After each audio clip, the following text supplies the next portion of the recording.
breve interludio musical. Mi mamá, que era maestra, antes de empezar a dar clases, hacía que sus alumnos o escucharan una música o dibujaran algo, un friso en su cuaderno, porque decía que cada alumno llegaba con toda la atribulación previa de apúrate en el desayuno, se hace tarde, súbete al camión, se me olvidó el cuaderno. Y entonces era muy difícil dar clases en esas circunstancias. Y esta música, que es Luis Jack cantando Itaca, que era una de las canciones favoritas de Marcelino, la puse un poco para unificar nuestro estado de ánimo después de este aguacero y de las dificultades que se implicó para llegar aquí. Muchas gracias por estar con nosotros. No saben cómo se los agradecemos. Bueno, pues vamos a presentar el libro de Marcelino, que no conoció Marcelino, y que se presenta 5 años después de que apareció, lo cual pues, viene muy bien para Marcelino, porque él era Salmón de sentido contrario. Entonces, ¿cómo se va a presentar un libro como todo el mundo cuando aparece el libro? No, que se presente 5 años después. Esto le queda muy bien a Marcelino, ¿no? Cuando murió Marcelino, una de sus cosas que dejó pendientes fue hacer un libro. Justo un año antes, la editorial Random House Mondadori lo había convocado y lo había convencido, lo había solicitado que escribiera un libro sobre el 68.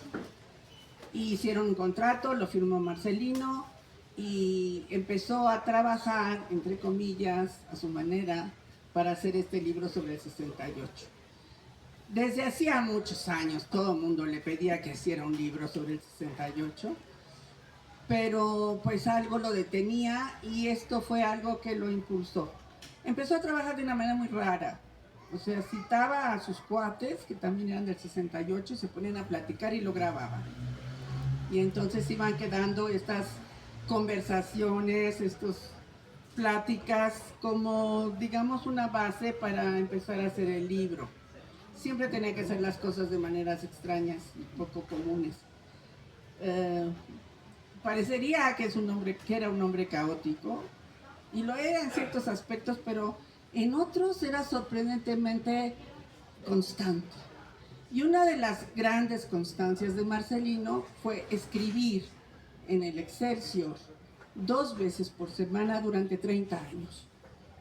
Podía suceder lo que fuera, pero él tenía que mandar los escritos al Excelsior.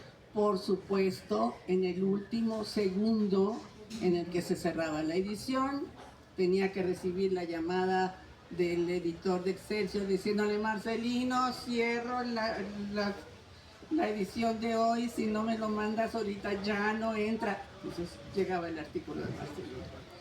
La otra cosa en la que fue muy constante fue en el programa Sentido Contrario, de radio. Ahí llegó a hacer el programa desde el hospital.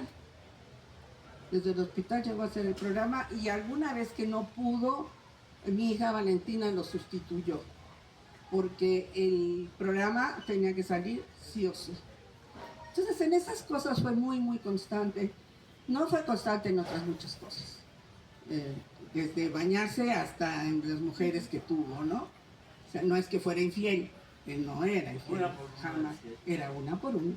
Sí. Nunca le faltó una pareja, nunca le faltó una compañera, pero después de un rato algo sucedía que ya no estaba, ¿no? Entonces encontraba otra ilusión, encontraba otra emoción, y esa era la vida de Marcelino, ir de emociones en emociones, de descubrimiento en descubrimiento.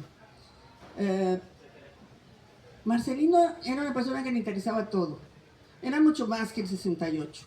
Se hizo famoso por el 68, pero no, el 68 lo encontró a él, pero él hubiera sido fuera de lo común aún sin el 68.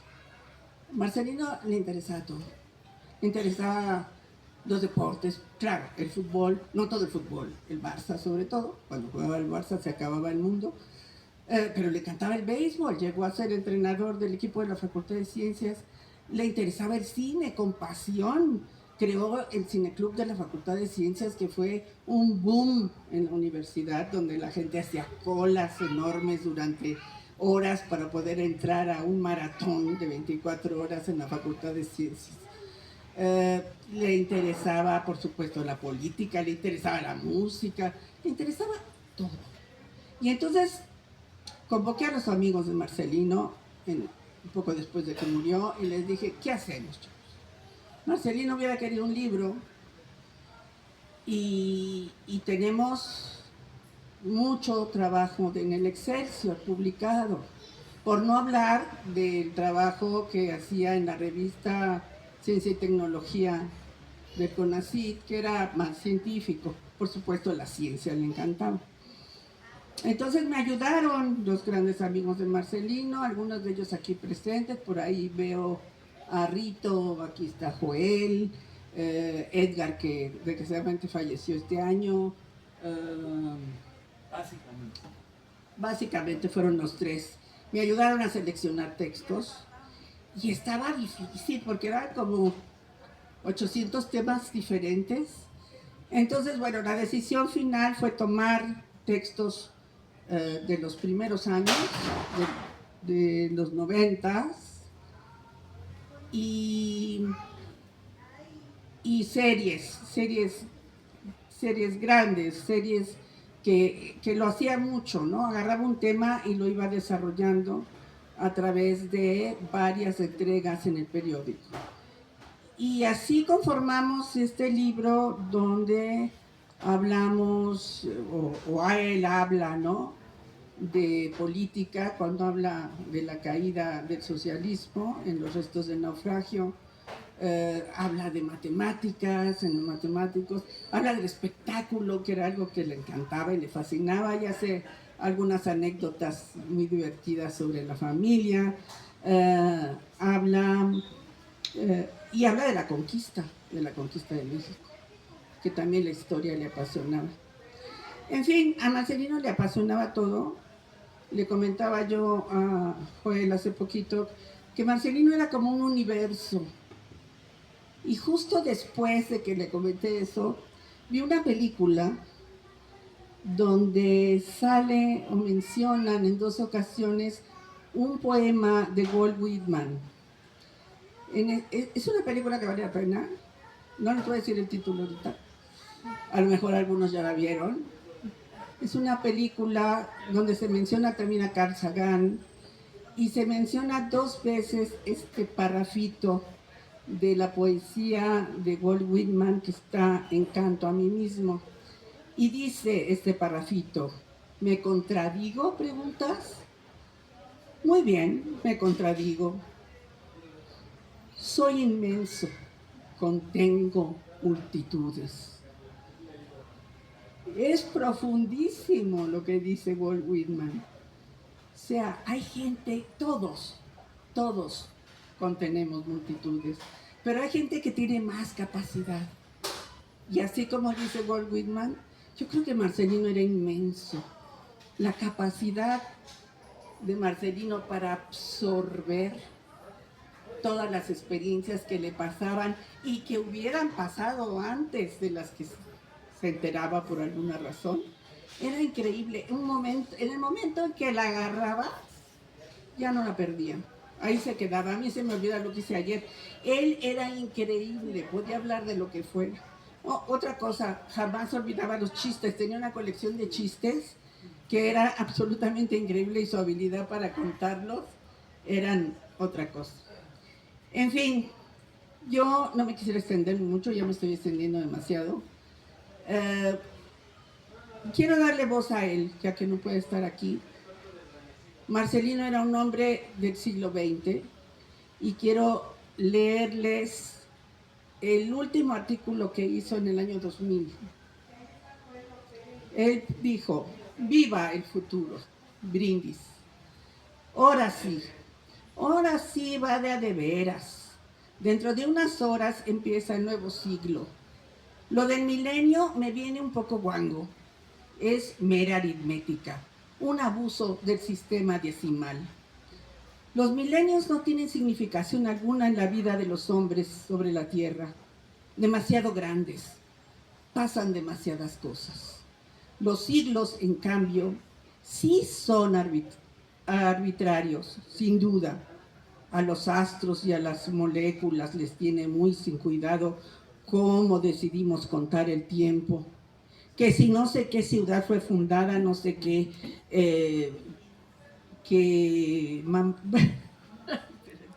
está muy borrosa la copia. No sé por qué hermanos que mamaban de no sé qué bestia, o que si fulanito nació quién sabe dónde, quién sabe cuándo. Los siglos, como las semanas, son mera cuenta. A diferencia de los días, los meses y los años, que sí corresponden a los ritmos de los cuerpos celestes. La Tierra, la Luna y el Sol, digamos, ¿la Tierra será un cuerpo celeste? Pero los siglos poseen un sentido cierto en la historia. Si hablamos del siglo XI o del siglo XVIII, sabremos más o menos de qué estamos hablando. No son el camino, pero sí cotas marcadas al lado del camino. Y eso es importante. Ahí están para darnos razón el siglo de Pericles y el de las luces y el de oro, aunque nadie se fije demasiado en qué segundo empezaron y en cuál acabaron. Mañana en la noche empieza el siglo XXI. Parece mentira. Imposible no evocar a Arnaldo Orfila y a su proeza editorial, o Arthur C. Clarke, cuyo 2000 acabó quedándose grande ante un progreso que resultó más mezquino de lo esperado. La celebración no será del todo emocionante, todo lo emocionante que hubiéramos creído y querido, en parte debido al penoso simulacro que hace un año,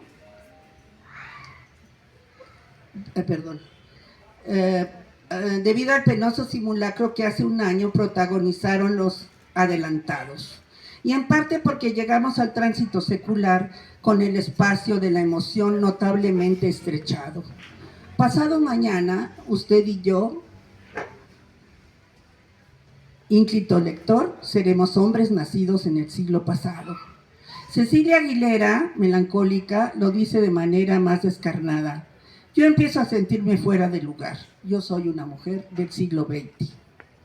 Tristemente, Cecilia tiene razón y su malestar nos concierne a muchos.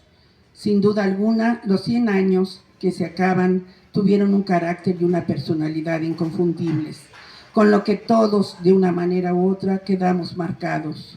Fue en este siglo cuando los sueños de la ciencia y la revolución, heredados del XIX, florecieron y tal vez se agotaron.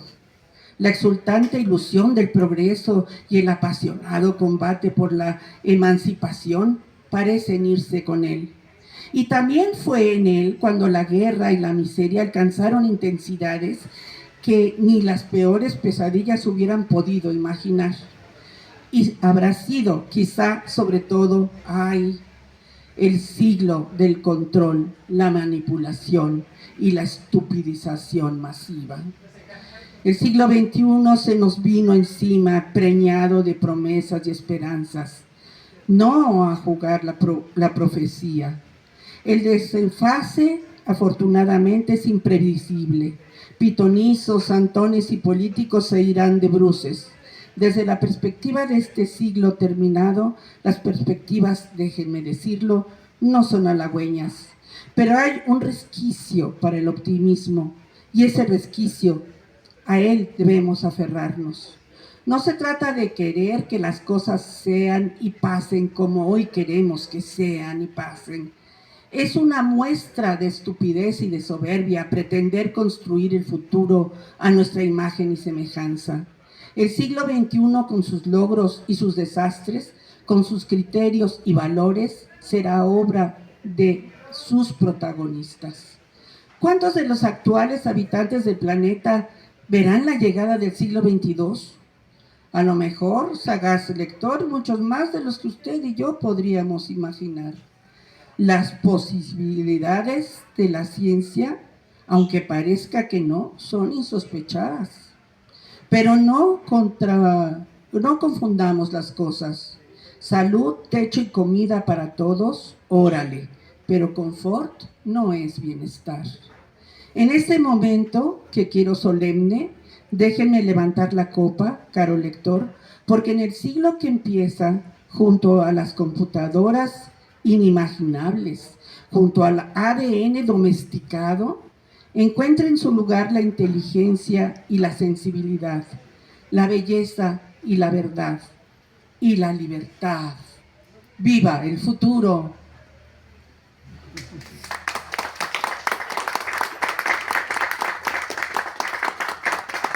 Bueno, así Marcelino terminó ese año. Y el siglo XXI, pues, él vio algunas cosas, pero por ejemplo no vio,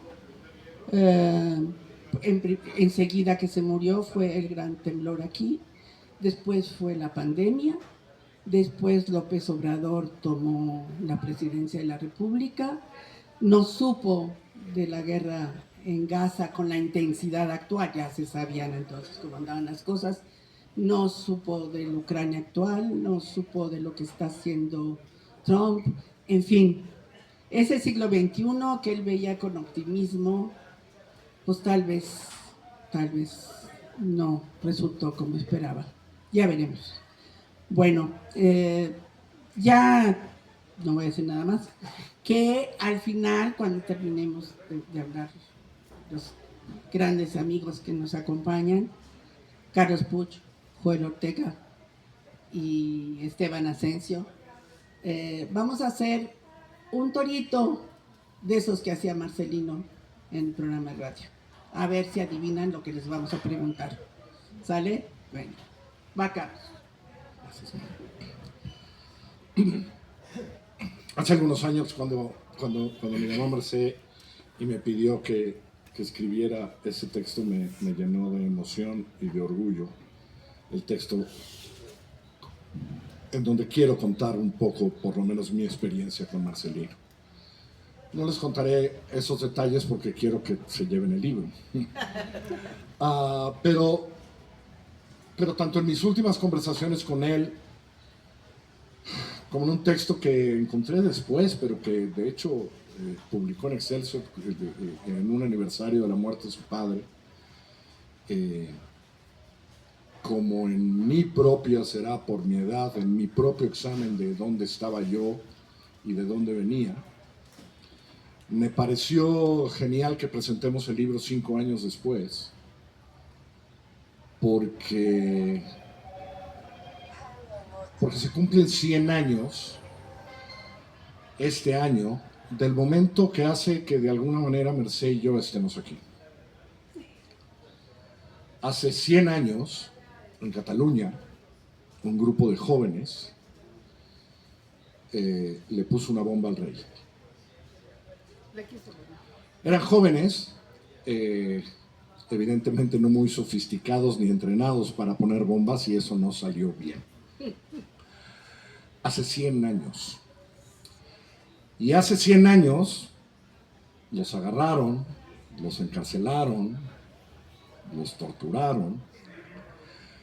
Pero Cataluña se unió, y en alguna de las cosas que hizo para ser solidarios todos los catalanes con ellos, hizo un programa, no sé si voy a decir bien la palabra, de madrinazgo, ¿no?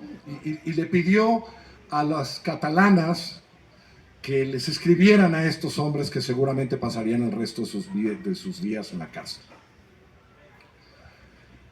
En la cárcel estaba un hombre que se llamaba Marcelino Perelló, y su madrina, una de las cartas que recibió eran de una maestra de Rubí que se llamaba Edelmira Valls. Y le mandaba cartas, y hoy le enseñé una que no conocíamos, ¿sí? y Marcelino le respondía a las cartas. Cayó el rey, ellos salieron de la cárcel y se conocieron. Hay fotos hermosas de ese día donde la madrina, Edelmira, se reúne con Marcelino Perelló. Y de ahí van, y Marcelino regresa a lo que estaba haciendo, que era construir Cataluña y la independencia catalana, y se enamoran, y viene lo que viene, y tienen que salir exiliados a Francia, y después vienen exiliados a México. Y exiliados en México, Edelmira le escribe a su hermana, Ana María, insistentemente diciéndole, ven a México, es que tienes que venir a México, lo que está pasando hoy es terrible, etc.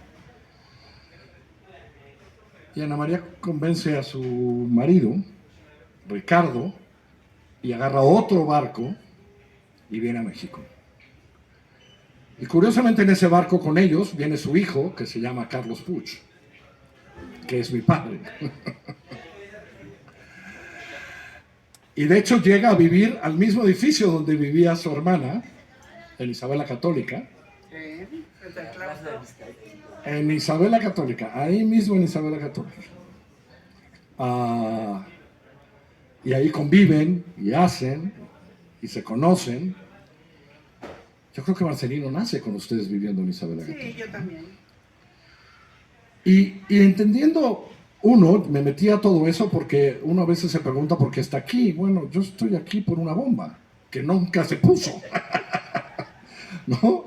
Y que tiene que ver con todo eso, pero también he examinado la vida de Marcelino Grande para tratar de explicar ese Marcelino que a mí me volvió loco desde la primera vez que lo conocí en 1976, donde muerto Franco lo dejaron por primera vez entrar a España y fue 15, 20 días en un verano. El año siguiente ya se vendría a vivir para acá y yo era un chamaco que me habían mandado a conocer mi familia catalana y nunca voy a olvidar el primer día que lo conocí. Nos sentamos en un café en la Rambla y yo decía, este tío mío que solo me habían platicado, no sé, es como Superman. Es lo que pensaba. Y después cuando vino en 85 fui al aeropuerto como estudiante de periodismo y lo recibí en ese aeropuerto y tal, y escribí una crónica para el periódico de la universidad que se llamaba ¿A qué veniste, Marcelino? Hoy tengo clara la respuesta y déjenme ser egoísta. Marcelino vino a darme ejemplo, a divertirme, a enseñarme y a que yo lo quisiera, porque esa fue mi experiencia con él. Y fue una experiencia que sí tenía que ver con la familia, pero tenía que ver con su absoluta manera de pensarlo todo en la manera más libre, más original y más cabrona. Porque lo que Marcelino decía, pensaba y hacía, a todos nos hacía pensar por muchos días después. Tuve la absoluta fortuna de ir varias veces a la radio y escucharlo y las preguntas que hacía y de lo que hablábamos y los temas que se le ocurrían me hacía estar una semana pensando en todo eso que Marcelino nos había provocado. Ahora que lo decía Mercé, ir a un cineclub de Marcelino era entender el cine. Y yo diré, porque lo digo creo en la introducción, que sí, las matemáticas no estaban mal y la política no era, pero lo del cine era para él una locura. Pero eso, como lo hizo su carrera por supuesto en la universidad, lo hacía un educador, porque ir a eso era educar. Y Marcelino, yo creo que lo hemos dejado de definir como eso. Era un educador, era alguien que pensaba en todos esos que iban al cineclub o a los que les dio clases en la UNAM, etc. Pero no sabía que iba a salir Viva el Futuro porque yo quería decir que además era un visionario del futuro y fue una víctima del futuro. Y cuando digo una víctima del futuro es porque hoy esto pasa todos los días, pero lo que pasó hace 5 años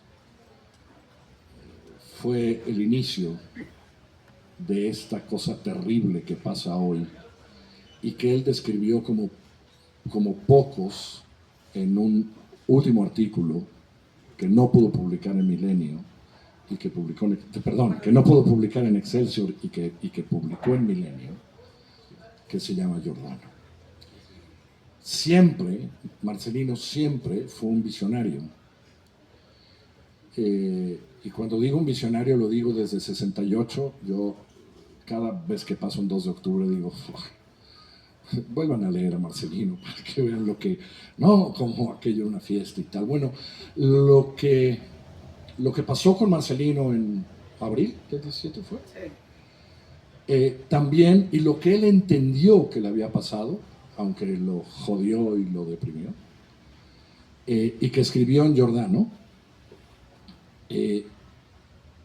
fue una visión de futuro de lo que hoy está pasando y deberíamos de volver a leerlo. Está en el libro, Giordano completo, para entender, pues debo decirlo, lo jodido que estamos, lo jodidos que estamos con ese fenómeno de cancelación y de esas cosas. Voy a leer sobre los últimos 2 párrafos de Giordano, que habla de la historia de Giordano Bruno, que fue, pues sí, quemado. Porque se preguntaba Marcelino en aquellos días de agosto del 17, la cuestión es si 4 siglos después la barbarie de lo sagrado sigue imperando, si las hogueras siguen ardiendo, algunas reales, otras simbólicas, pero igualmente destructivas de cuerpo y alma, y sobre todo destructivas de la palabra, lo prohibido, lo herético. Hay algo que algunos no hemos entendido. Al igual que para Bruno Giordano, la verdad es sagrada y sagrada significa indiscutible. Verdad se escribe siempre con mayúscula.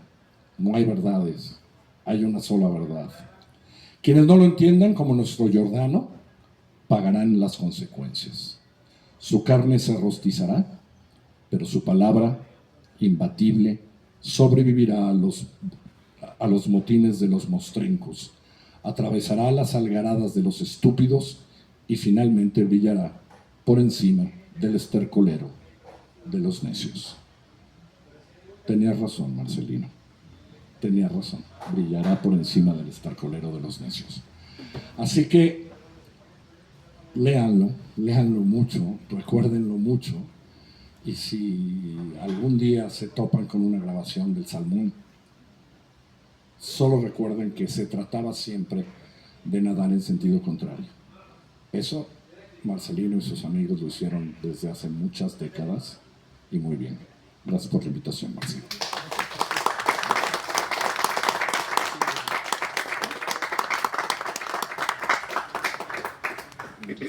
Es que pues Marcelino es eso que dijo Mercedes, el universo Marcelino, y para mí fue, pues yo creo que de las cosas más intensas y satisfactorias de mi vida, haber sido cercano a él, amigo de él. Quiero recordar que está Rito, que acaba de llegar, que era un gran amigo también. En 1973 fui con Liberato, un gran compañero, muy amigo de Marcelino, muy querido. Fuimos juntos a Moscú a preparar el Festival Mundial de la Juventud. Y estando allá, se nos ocurrió ir a ver a Marcelí a Rumanía. Oye, pues vamos a decirles a los pinches rumanos que hay una invitación de la Juventud Comunista y que queremos ir. El rumano se parece mucho al español. Dicen que es el latino vivo más cercano que el romano, que el italiano. Bueno, las farmacias se llaman farmacia, pero juventud sí es un enigma. Se dice Tineretuli. Y íbamos invitados por la Tineretuli Comunisti, quién sabe qué más, al Congreso. Pero en realidad íbamos a ver a Marcelino. Y en una de de las visitas en el Hotel Triunfo, que era el hotel del partido, y que era como un hotel un edificio de Drácula. Estábamos juntos, Marcelí, Liberato y yo, platicando, y lo voy a leer a él, con Manuel Becerra. Dice: hace muchos años conocí en Bucarest a un legendario comunista brasileño, Manuel Becerra, camarada inseparable de aquel Caballero de la Esperanza. El Caballero de la Esperanza era el dirigente del partido, Luis Carlos Prestes, del Partido Comunista Brasileño. El venerable luchador nos contó, en un portugués adorable, que solo él podía pretender que era español y que solo gracias a su lentitud pedagógica pudimos entender. Nos contó a Joel Ortega, a Liberato Terán y a mí las dificultades a las que había enfrentado en sus años de agitador entre los campesinos. Llegábamos con los camponeses, ellos decíamos: la tierra es de quien la trabaja. No, respondían, es del patrón. No, insistíamos, no, es del patrón. Y como sol o como ar, no era de nadie. Si vos se trabaja, la en todos los frutos de la tierra son sois. Marcelí era políglota, es algo que se da por hecho, pero él hablaba, por supuesto, catalán, español o castellano, francés, que fue su segunda lengua por una de sus grandes amores, que fue esta Chantal. Habló portugués por una de sus, Rosaura, una brasileña que trató en Rumanía. Y en fin, cada novia era una lengua. Creo que alemán no tuvo, pero era un políglota tremendo, y ya lo dijo Merced. Yo digo, y no es desdoro, Marcelí era un gran comediante. Ya lo dije en Hidalgo, era un comediante de tal inteligencia, talento. Yo lo vi en Barcelona, en un café, creo que era el Bilbao o algo así. Había un tipo, Eugenio creo que se llamaba, que era comediante, y llevaba a Marcelí, y era tramposo ese tal Eugenio, y anotaba los chistes de Marcelí. Marcelí tenía un talento que podía durar 30 minutos contando un chiste, porque actuaba, se movía, era un gran actor. Y ese cabrón de Eugenio, que se virló los chistes de Marcelí, se convirtió después en uno de los comediantes más conocidos del Estado español. Hay que decir siempre Estado español, porque si no, Marcelí sale de las catacumbas y nos jala las patas, y quién sabe qué más pasa. Levanta el olivo. Cuando yo lo visité por primera vez en Cataluña, compré El País, pues era el pinche periódico que podía leer, y me dijo: aquí no entran periódicos extranjeros, cabrón. Pero Marcelí, porque no hablo más que esto. Bueno, porque eres mexicano, sí, pero si no, ni madre. Y otro episodio de él, que ahorita me va a corregir Merced y Carlos, llegando a Barcelona, me dijo: vamos a Bellaterra. Vamos a Bellaterra, es la Universidad Autónoma de Barcelona. Y no son tan cachos al rectorado. Estamos encerrados o tomamos la rectoría. Ahí entendí que el tanque, que decimos en México, lo metieron al tanque, pues viene del catalán. Como tantas palabras, nena y muchas más.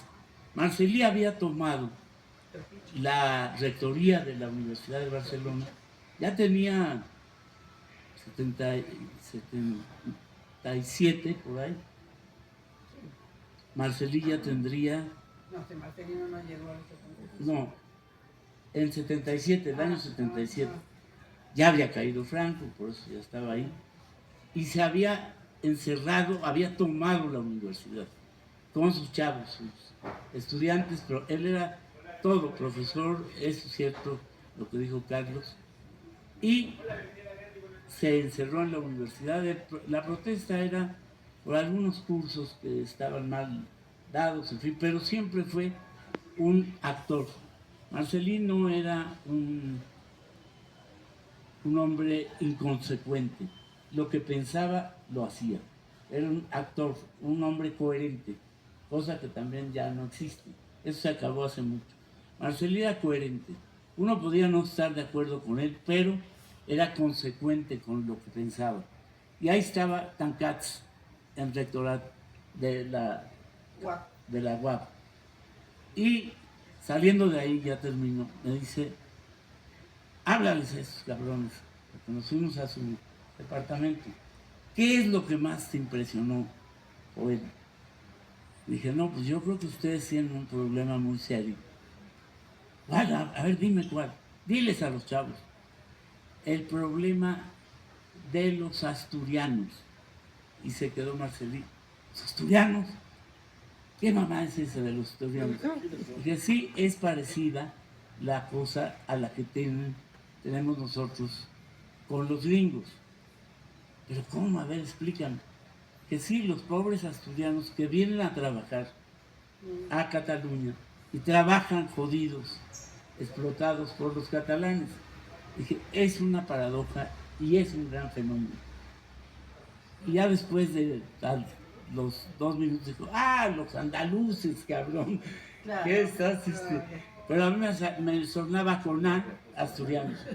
La presidenta Coná, fíjate lo que se puede decir Coná. Bueno, Marcelí yo creo que hay que recordarlo como fue un gran charlista, un gran conversador, un gran actor y un hombre de una generosidad infinita y de una honradez tajante. Nunca se robó un clip, y menos toleraba eso. Y creo que es el espíritu de él, del 68. Pérez Pascual dijo cuando lo enterramos, ¿te acuerdas, Rito? Marcelino era el movimiento. Me pareció un exceso, pero creo que es cierto. Marcelino era el movimiento. Pues, muchas gracias.